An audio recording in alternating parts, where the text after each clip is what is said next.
আসসালামু আলাইকুম রহমতুল্লাহি ওবারাকাতুহু।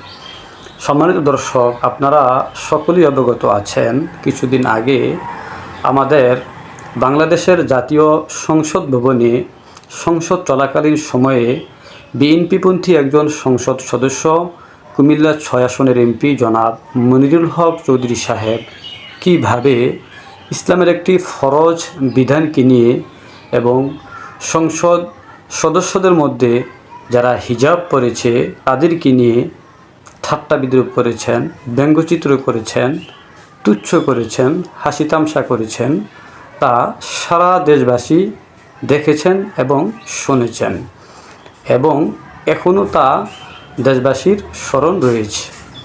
সেদিন দেশে একটি উত্তাল অবস্থা তৈরি হয় সেই ঘটনাকে কেন্দ্র করে এবং প্রতিটা মুসলমানের দিলে রক্তক্ষরণ সৃষ্টি হয় এবং প্রতিটা মুসলমান সেদিন তার স্থান থেকে সে প্রতিবাদ করেছে। তারই অংশ হিসাবে বাংলাদেশের একটি ইসলামিক দল, ইসলামী আন্দোলন, সেই দলের একজন দায়িত্বশীল ব্যক্তি নায়েবে আমির জনাব মাওলানা মুফতি ফয়জুল করিম সাহেব, তিনিও একটি প্রতিবাদ করেছিলেন। আজকে শুনলাম তার সেই প্রতিবাদকে কেন্দ্র করে কুমিল্লাতে একটি মামলা হয়েছে, আর এই মামলাটি করেছে বিএনপিপন্থী লোকেরাই এবং এই মামলাটি পুলিশ গ্রহণও করেছে। আমার বিএনপির কাছে প্রশ্ন হলো, এই যে একটি ঘটনা সংসদে ঘটল, ইসলামের একটি ফরজ বিধানকে নিয়ে এবং 95% মুসলমানের দিলের মধ্যে রক্তক্ষরণ হলো এবং সাধারণ কোনো নারী নয়, যারা সংসদের মতো একটি গুরুত্বপূর্ণ জায়গায় স্থান পেয়েছে, এমন নারীদেরকে নিয়ে আপনাদের এই নেতা মনিরুল হক চৌধুরী ঠাট্টা করলেন, বিদ্রূপ করলেন, হাসি তামসা করলেন, তুচ্ছ করলেন।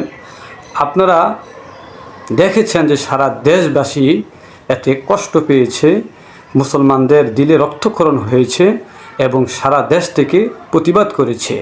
আপনারা সেই নেতার ব্যাপারে কি পদক্ষেপ নিয়েছেন?